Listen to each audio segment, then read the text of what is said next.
My name's Alex, this is Nostalgianomics. Today we are going to do a reaction to SMPratte's latest video. And I know, most everyone out there holds Scott in such high regards in the Pokemon community. He's done so much for it, he's been a pillar of the community. You know, he's one of the Pokemon Elite, the OG, he's been in forever.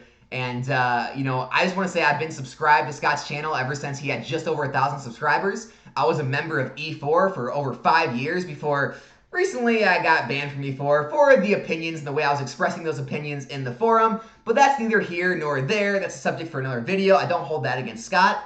But I am going to do this very respectfully, okay? Because I do respect Scott. And he's very knowledgeable about the market, more knowledgeable than I am. He's been in it longer. But I think that is the reason he's able to make these videos, and he's able to kind of misconstrue data and just show the things that further hammer home his opinion when deep down he knows there are counter arguments to what he's saying. And so I just want to be that guy. I want to show the counter arguments to what he's saying so you can get a better overall idea of the market and, kind of make your decisions on what you're going to collect and invest in based off knowing all of the counterpoints and all of the views of the market as a whole. So he made a video of why your modern Pokemon investment stopped working. I did fast forward through kind of the beginning part because it's basically just introduction. I am not going to fast forward through any of the other part of the video because I don't want people saying that I'm just taking little snippets of what he's saying and I'm misconstruing his information. So I did want to show the whole thing. I will stop it here and there to give the counter arguments to what he's saying. But I did speed it up at, 1.25 times the speed, so it will go a little faster, but it is going to be a longer video. At the same time, I don't want to have you here all day, so just sit back, relax a little bit, grab your coffee. I got mine in my Pokemon mug, and we're going to jump into this.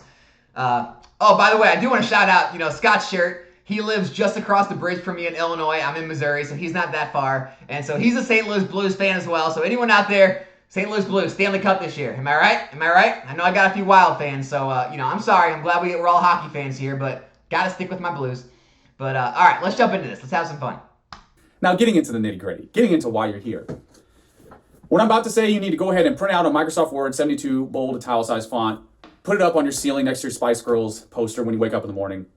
Modern investing is about selling popularity before product. I don't care if it's Shining Legends, Pokemon Center exclusive, Champions Path.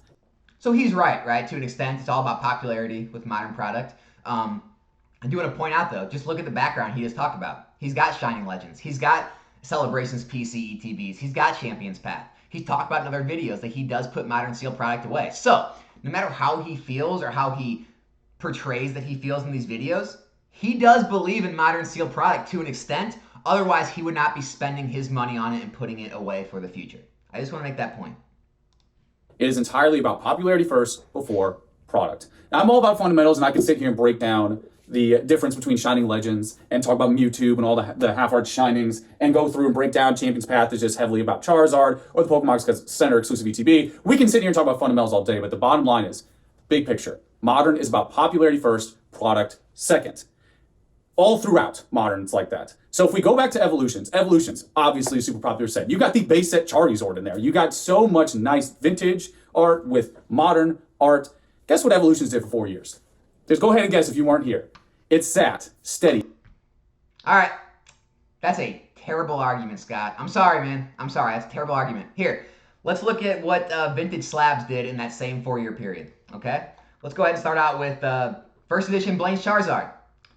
Look what it did. Same period. It sat almost stagnant, no movement, and then into the boom, the same boom that pushed evolutions up, it spiked, and now what's happened since then? It's went down and become stagnant again. Let's go ahead and look at first edition Fossil Dragonite. Same thing. Absolutely did nothing for that same 4 years that evolutions didn't do anything, and then spiked, went down and became stagnant again. Same thing with your base set Charizard. Same exact pattern. Absolutely stagnant. You could have bought it for $316 back in 2016. You could have still bought it for $315 all the way in 2020. So they were not doing anything as well. The same time Evolutions wasn't doing anything. The whole market was not doing anything. So it's a bad example to show Evolutions booster box not moving because all of the PSA slabs that you like to talk about that you own didn't move as well. So again, everything had to boom, went up together, and now most slabs are moving stagnant. They're not making you any gains, but modern product is. I'm not saying Evolutions is. I'm saying a lot of the modern product that's been released in Sword and Shield era is making those gains. So I did want to make that counter argument that just because Evolutions didn't move, neither did anything else.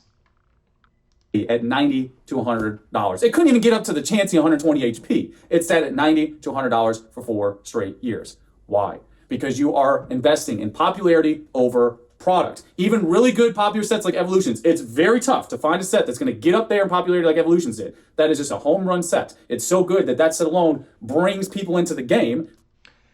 I think that's a bad point as well. Evolutions is not some one-off thing. Yes, it was one of the best movers during the boom for modern product, but there's tons of product at that price range, right? It's around the 700s now. We've got XY Base, Flashfire, Phantom Forces, Furious Fist, all more than Evolutions. We've got Ancient Origins right around the same price as Evolutions. We've got Team Up and Sun and Moon around the same price as Evolutions. So there's a lot of boxes that performed or outperformed Evolutions during that same time frame. And so yeah, I understand what he's saying about, don't make those the realistic expectations you would expect in the future, but it wasn't like this was a one-off thing. A lot of product, a lot of XY and Sun and Moon product performed almost as well as Evolutions. I would say 90% of Sun and Moon product saw gains of 300 to 500%, and that was the norm. So yeah, Evolutions was a high performer, but it wasn't the only one. Being a role player as Modern's supposed to be, Evolutions did that. It's like a LeBron of modern Pokemon sets, and it sat for 4 years with no movement. So why I'm telling you this is because for all those channels that are saying, this ETB will 10x, in a year or two. Any modern channel telling you its ETB is going to 10x in a year or two, unsubscribe to them, don't follow them, don't give them the time of day. That's completely ridiculous. You shouldn't expect the returns that we saw on Plasma or XY Base or those early ETBs because they were the first of their kind. They weren't as popular. They weren't as high printed. So those are going to be absolutely exponential gains. You can still make profits on ETBs today. I bought Celebrations ETBs for less than $50 earlier this year, and now they're selling for $70. So we're talking about a over 40% increase. So there are still gains to be made, but for anyone to make these outrageous arguments like 10 times, yeah, obviously those are completely off base. Don't listen to those people. That's not really true for most stuff that's coming out now. In fact, if you watch the previous video about the printing facilities and how Pokemon's buying more of them, this is just, again, 2016, 2017 on steroids. Back in 2020, when Team Rocket still was operating Target Silphco, and they were scalping everything, I remember just smoothing back and being like, we were here before. We've been here before Flying Skies. We've done this rodeo. We've done this dance before. And back then, they're like, oh, we need more supply? Okay. Today, Pokemon's like, oh, we need more supply. Oh, we don't have enough printers, so we'll go buy those and then give you more supply. So the bottom line is popularity before product. That is the number one thing you need to know about Modern. You are investing in hoping that more people will have increased demand down the road for this product that is by far the least rare option out there. If anything, it's like the inverse or the opposite of older rare mint better. It's pretty much the... So to his point, his main saying, older rare mint are better. A rare item or an old item only matters if people are interested in it.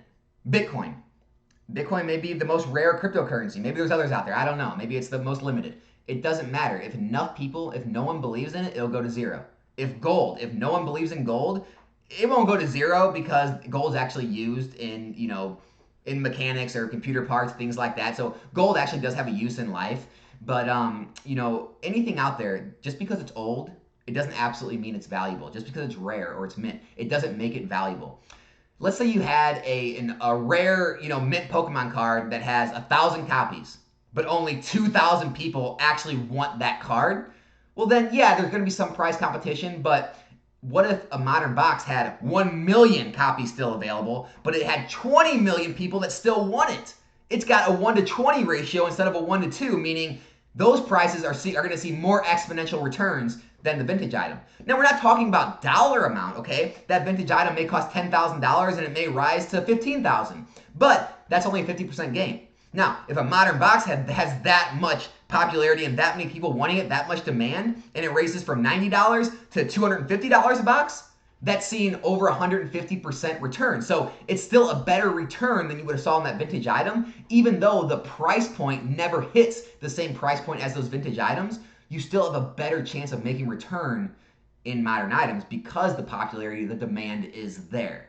I want to make that point about the older rare mint or better is it only matters if enough people believe in it and enough people still want it, okay? Keep that in mind when you're looking at pop reports and old rare mint items. The opposite of all that. Ultra rare mint or better is definitely like your trophy first edition Charizard 10. We know what it is now. This is like the opposite of that. It's not old at all. It's barely rare. Like, it's not rare. It's sold on shelves nationwide. When you can say the item you're investing in has a suggested retail price, understand that's a retail product. That's how it's being sold in this moment as retail. And I know a lot of people will be like, oh, but what about WotC, right? What about WotC? Because that was modern back in the day. Back in 1999, SMPratte, the Cat City money got those based on limited packs. That was modern back then. You're absolutely right. 22, 23 years ago, it was modern. But now it's 22 to 23 years later. Scott, another terrible point, man. I'm sorry. I got to keep breaking this down.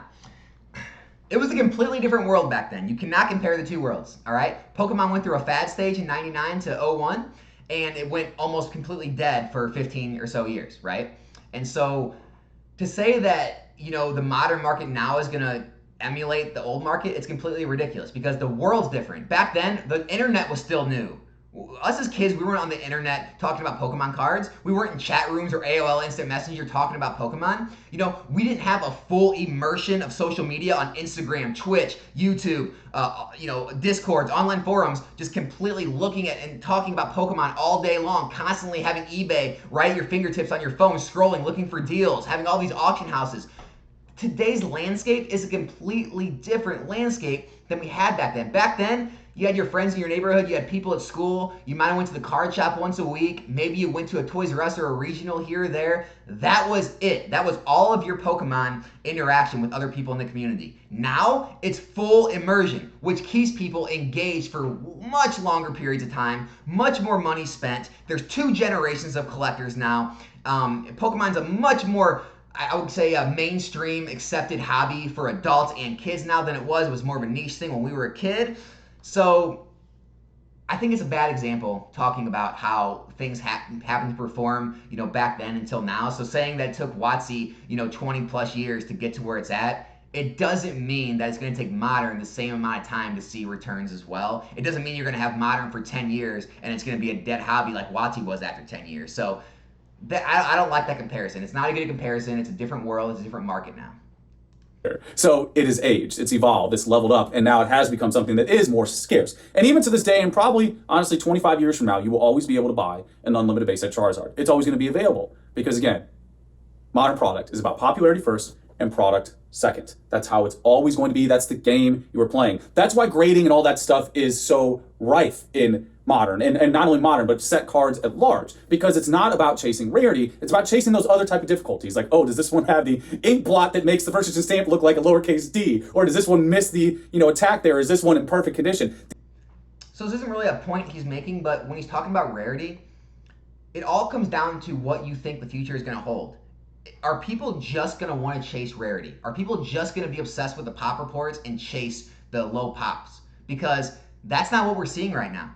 People are less concerned about rarity and they're more concerned about collecting. They want one of every booster box. They want one of every ETB. They like the modern cards more. They don't care that they're not rare. That's why you see these pop reports of these new modern cards, 5,000, 10,000 cards graded, but they're still selling consistently and the prices are still rising consistently because people just want them. They don't care about the fact that there's rarer things out there or no one else can have these cards. They're not worried about that. They just like what they like, they want what they want, and they buy what they buy. So it's really hard to break down, is rarity gonna outscale popularity? Obviously that's up for debate. There's not really any data points we can look at to show that right now, but I just wanna give that point out there that no one knows the future of this. No one knows if rarity is always gonna outpace popularity. So just keep that in mind when you're looking to collect or invest for yourself.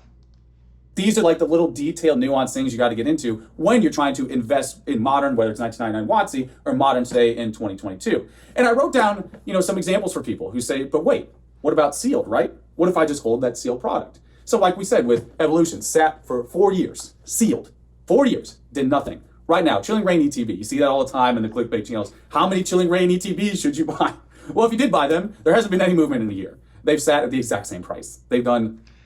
See what he's doing? He's taking one of the least performing sets and talking about one of the worst performing products and showing that you wouldn't make any gains. So what I'm going to do, I'm going to show this video. You can check it out on my channel. It's How to Invest in Pokemon 2022, my real results. These are actual results. These are actual things that I bought, okay?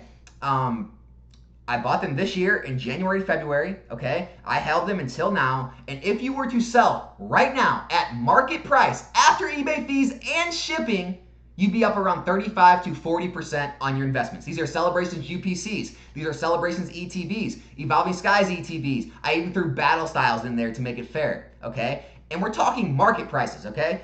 I don't have distribution. I don't have sweetheart deals. I don't have connections. I bought all these items off of eBay. I didn't get UPCs at retail. I bought them for around $211 a box, okay? So this can still be done by anyone out there. It's not just me. It's not just someone who has kind of an inside track. These are real gains we are still seeing today. And so for him to say that, you know, you can buy these evolutions, they wouldn't move for 4 years, or you could have bought this Chilling Reign, it still hasn't moved. That's great. There's tons of products that have moved you would have made very real gains on this year, today. I just want to make that very clear. Literally nothing in a year. So I don't know how you somehow warp that into a stock. It's a neutral stock. I don't know what that is. Like, there's a stock and an inverse stock. This one's just neutral. I don't know what that meme looks like. It's like a little Kamehameha wave of an arrow going straight forward. So nothing's moved with Chilling Reign. Vivid Voltage, booster box. Pretty much the same price as MSRP. And what's interesting about Vivid Voltage, it did have a moment. It got up there to about 300, but what happened? Pokemon was like, oh, you need more of that? We got you, fam. I'm sorry for stopping it again. When he talks about MSRP, just understand that Pokemon's official MSRP on a booster box is $143 or something like that. And so for him to say they're still at MSRP, they haven't moved, that's not really true. Most all these booster boxes you could have got at $90, some at $100. And so for something to be at MSRP, which is $143, you'd be up 30-something% on your investment, or 40% on your investment, if you would have bought in at $90 to $100 a box. So I want to make that very clear. When he says MSRP and haven't moved, that's not true at all. They have moved because you could have got in a lot lower. It's just that's the stated MSRP by Pokemon. Booster boxes have never been sold at that since I've been in the hobby, or I don't know if they've ever been sold at that. And so just make sure you're understanding his play on words there. MSRP is not what retail price or what you could have bought it for on eBay are. We'll go ahead and print more of those Vivid Voltage. And it came right back down to MSRP. By the way, MSRP for booster boxes is $143. I didn't make the rules. I didn't choose that number. If I did, it wouldn't be 143. I don't know what big brain move that was back then. It's been the same way for a long time, but these are selling at about 120-ish, somewhere in there. Another one, Darkness Ablaze. That one's flirting with almost 2 years now. That's definitely a 2020 set. I think it's like 1.75 years, somewhere in there. Still pretty much MSRP. And that's... Okay, so I actually bought Darkness Ablaze cases. I sold them when they were higher. I sold them kind of into the boom. I had Darkness Ablaze cases. I was able to get into them at under $90 a box. I paid like $89 and some change a box. I bought them on the open market in cases. So I know for a fact you could have bought these at $90. He's talking about 1.75 years. Okay, great. 2 years. $90 to MSRP, which is $140. You're talking about a 50% return. I think they're lower than that. Let's say a 30 to 40% return. In under 2 years, that's 15 to 20% a year. Why is he acting like that is not good? Here, I'll show those charts again. How have those vintage investments in slabs been performing in the last 1 to 2 years? Here you go. Here's 2021. This is literally 1 year ago. Charizard, down. 1 year ago on Dragonite. 1 year ago, down. 1 year ago on Blaine's Charizard First Edition, down. You'd be down on all of your WotC slabs if you would have been holding for 2 years, okay? So I don't know why he's making it sound like it's bad for Darkness Ablaze to be 30, 40, 50% up in 2 years. Kind of odd, don't you think? It's got a Charizard. So the bottom line is that Modern right now is not going to really do much for you in the short term. It's even when you try to hold it years. Again, I literally bought UPCs, Celebrations ETBs, Evolving Skies ETBs, a bunch more items I didn't list at retail on eBay in January, February 2022, 3 to 4 months ago, up 30 to 40% on those investments, up 75% on the UPCs. Okay, even if you took eBay fees, selling fees, taxes out, you're talking like 50% returns on the UPCs in 3 months, people, 3 or 4 months. Okay, so for him to say we're not really seeing any returns, it's just not true. I've done it. I've seen them. You can see them yourself. So I just don't like what he's saying there. It's just not true information. Sure, some products haven't seen returns, like Battle Styles, Chilling Reign, but a lot of other sets have. If you would have got into, Sword and Shield Base, Rebel Clash, Vivid Voltage, Darkness Ablaze, brilliant stars, evolving skies, celebrations. You see what I'm saying? So to cherry pick a few sets that haven't been performing is not really telling the whole tale of how the market is. Years on years or whatever it is, you're flirting with almost 2 years with some of these now, and there's really little no movement. And I think the really blunt takeaway is if your 2-year modern investment makes less than working a day at a minimum wage job, it's probably not much of an investment. What kind of point is that? That's like saying if you invest in anything, if it's less than a minimum wage job, don't invest?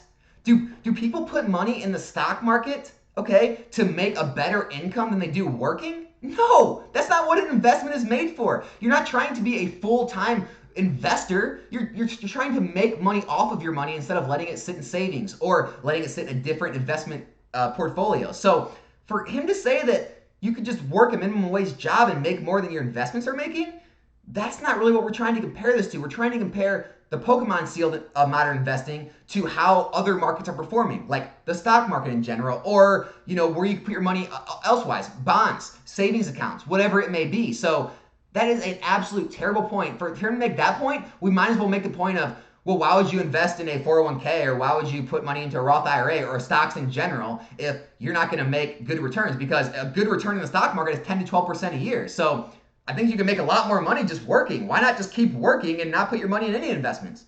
I just don't like that argument at all. It's completely off base. Sorry, Scott. Investment.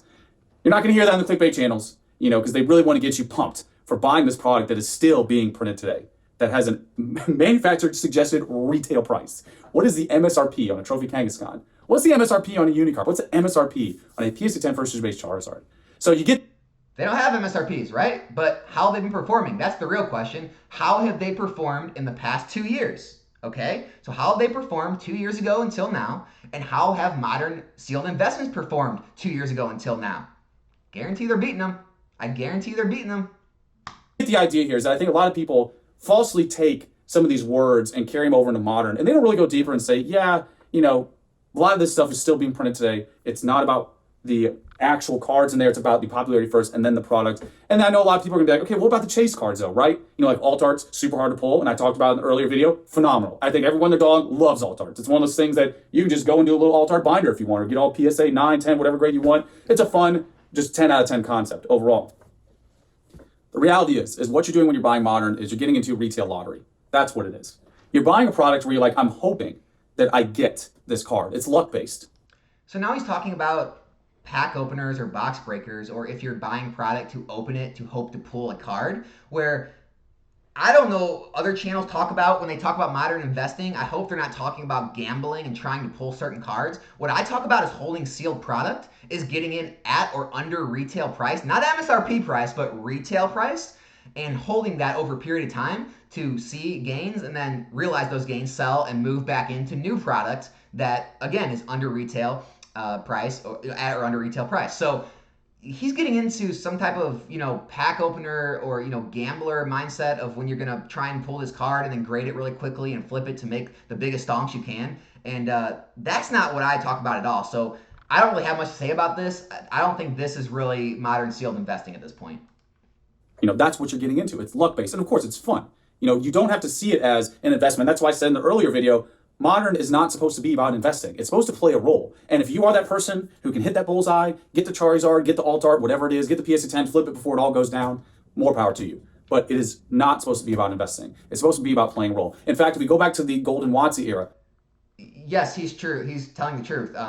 Trying to get lucky and pull a card or grade it quickly, that's not investing. That's gambling and kind of a race to the finish line. So if that's what he's talking about, I agree. If he's talking about buying modern sealed product and holding, not being investments, I have to disagree. I've seen returns on modern product for the past 7 years, and I continue to see them today in 2022. So I'm not really on board with that. Sorry.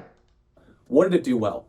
It sold well. It got people engaged. It got people interested. We're chasing that experience. That's why we go and pay more for the Watsy stuff, because a lot of us had this very intimate experience back in the 90s. Because again, it was playing a role. We weren't out here flipping Charizards. We talked about it. We talked about, hey, I'll trade this, I'll do this, whatever. That was that engagement. But it wasn't an investment. We didn't get into this as kids and just start piling this stuff away for 20 years. Now we do as an adult because we see the opportunity cost and we could break things down in a more detailed way. More importantly, that product now has aged. It's 23 years old. It's not on shelves anymore. It hasn't been for a while. It's been played with, especially because of that organic beginning. That's another point here with modern. Here's one thing you need to realize about WotC product. Yes, a lot of us that got back in the hobby as adults, we do still have a draw to WotC and vintage product. The problem is a lot of the people now don't. So the WotC kind of market is very limited. It's limited to us as adults that still like it, and it's limited to anyone that it can draw back that gets into modern. It's a very small percentage, but modern has the entire new audience, the kids, everyone getting back in the hobby for the first time, or getting back in the hobby or getting into for the first time. It has all of us as adults that are also investing, collecting, and watching modern. So the modern market is twice, if not more than twice, as big as the vintage market. Even people like me, I've started to move away from vintage, even though that's what I grew up with, that's what I love, because I don't see the opportunity in it right now. I see the opportunity in modern. So the modern market continues to grow while the vintage market continues to contract. So again, it goes back to that older, rare, minter, better thing. Even though it's older, even though it's had time to age, even though it's more rare, if there's not enough people out there that see the value, you're not going to see the value reflected in the pricing. And that you didn't have in the WotC era. Majority of the cards back then were organically played. They were organically opened. Again, why role playing is so important, not just for getting people into it, but engaging with the product. When majority of the engagement is just putting it into the closet, what's that going to do? How is that going to really have a diverse ecosystem down the road? And I'm not going to, what new TCGs do this. There's so many new TCGs in the past 2 years since 2020 that come up and kickstart and they're trying to give you product, promote it here, this person this, like this person's doing whatever. There's so many new TCGs that are definitely that thing. They're basically like a physical multi-level marketing, almost like a physical NFT in a way. So what he's saying is that anything that you don't play with and have any interaction with is not going to be valuable. So anything graded basically, right? A graded comic book you can't actually read, a graded video game you can't actually play. Are those going to be valuable because you can't actually use them? No. They have value because people want to own history, okay? So when it comes to sealed product, it's not the fact of you want to open it eventually and pull a card, or you want to have those interactions. Maybe you just love the box art. You love the actual product itself, like the ETBs you see in his background, okay? So maybe there's actual collectors out there for the boxes in general, sealed in mint condition, the same way there are collectors out there for the cards inside in general. And so we're just seeing a new age of collector that prefer different style of things. And I think just because we grew up as kids collecting and playing and enjoying them a certain way, we think that people now should enjoy them the same way. And if they don't, there's something wrong. And I think it's just the shift of what people like in general happening before our eyes. And so, it's an opinion. It's an opinion based of what's going to happen in the future. But I think just to kind of write everything off and say, since it's not being played with and enjoyed the same way we did, then there's something wrong. I don't think that's a good argument. Where it's all just about buying that product, holding it, it's all about just like money investing. What do you think that's going to do in long term? You think those games are going to stand the test of time over 20 years? I'd be astonished if they do. So a lot of modern Pokemon is doing that at the moment with the older crowd. And there's going to be people who are going to get burned. That's just the harsh answer here right now, is that this is not easy mode. Anyone new to my channel that haven't seen my past videos, I want to talk to you. Anyone who's regular at my channel, they probably heard this before. The type of modern investing I talk about is more of a short-term investing. It's anywhere from 6 months to 5 years. Basically, you're trying to catch the beginning life cycle of the product, okay? Most every product has the same life cycle where it has, a giant ramp up, it's got a reprint, or maybe a couple reprints, and then it continuously moves up kind of exponentially within the first 1 to 5 years, 6 months to 5 years, okay? After, all the reprints are done in 1.5, 2 years, it really has that biggest upside. And then what happens is from 5 years to 20 years, it has very slow growth, maybe even stagnant at some points. But what we're trying to capture here is the first 6 months to 5 years, okay? So what I do is I like to capture that intense growth in that period of time. So whether it be 50, 100%, 150%, whatever it may be in those 5 years, sell those, take those gains, rinse and repeat, and roll that money back into new modern product. It's again at $80 or $90 a booster box, or $35 in ETB, whatever it may be, and then let that grow in its intense growth life cycle in that 6 months to 5 years.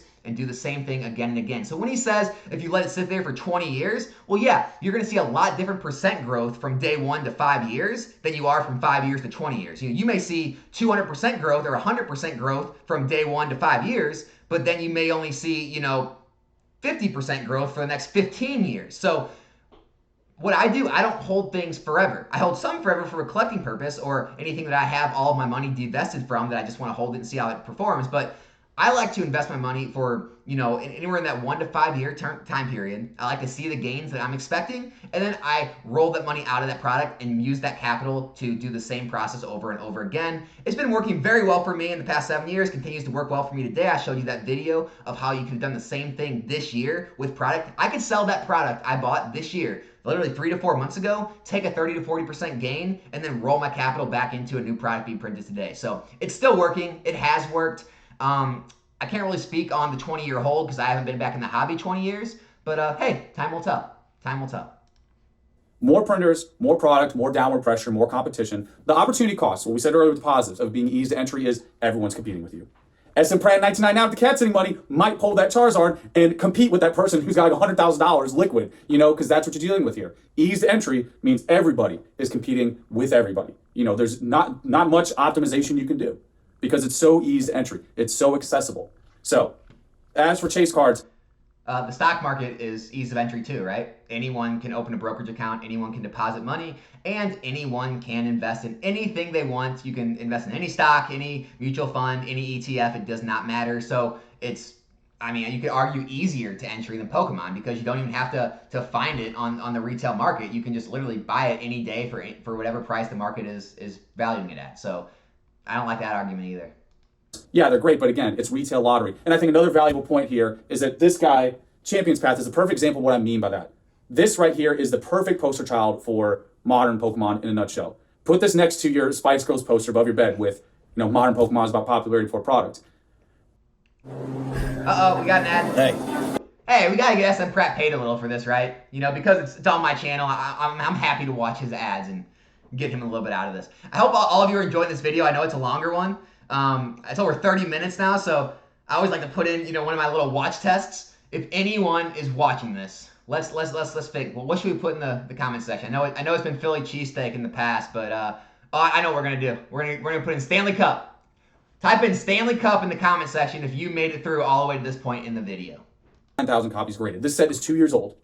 The most graded Pokemon card is from a set that's 2 years old. More than the original Charizard, more than the CD promo Charizard, more than Ancient Mew, this guy right here.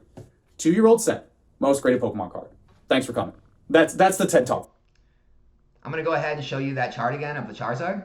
And so if you look up here, the base set Charizard has, it doesn't have the complete population like it does on PSA, but it has somewhere, I think, in the high 20s or low 30,000 range graded. So you're talking, it has just a little less than the Champion's Path Charizard does, but you have to think about this. Back then, cards were being played with, destroyed, a lot of them were probably thrown away, but today, every single card that's opened is saved and preserved, and a lot more are graded. And so, and also the popularity is so much higher, right? You have 2 generations, right? You have so many people worried about grading the cards, which we didn't worry about it back then. So it makes sense, doesn't it, for the chase cards of today to have a higher population than the WotC cards? There's more eyes on them. There's more demand for them.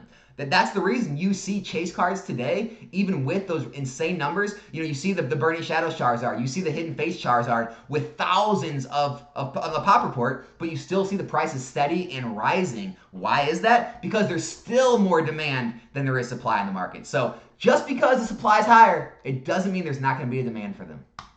For today. That should be the hook, line, and sinker for you. That data point alone is by far the most egregious example of what you should expect when you're getting into this. This supply is not in short supply. It's available everywhere. That is not going to change. Again, you are betting on popularity first and product second. And it's ease to entry, so everybody and their dog can do it. And especially when PSA starts lowering those prices, what that means is they're dropping the level there. The dam is lowering. The water will come through. There'll be more Charizards flying over when that price gets lower. So that competition is not going anywhere anytime soon. The opportunity cost of something being easy to entry is everybody and their dog can do it. And they are. Anything that can be optimized is or will be. So that is the breakdown on investing in modern. This is the counter example to all the clickbait you see. How many chilling rain ETBs should you buy? So that's basically, his main points that were in the video. He does close and say a few extra things. You can go watch his video if you do want to pick up those. But those were the main points he covered. And like I said, I just think there's too many counter arguments to what he's saying. I don't think that he said anything in that video that changes my mind on, why the current modern steel market is the way it is and the performance it's had.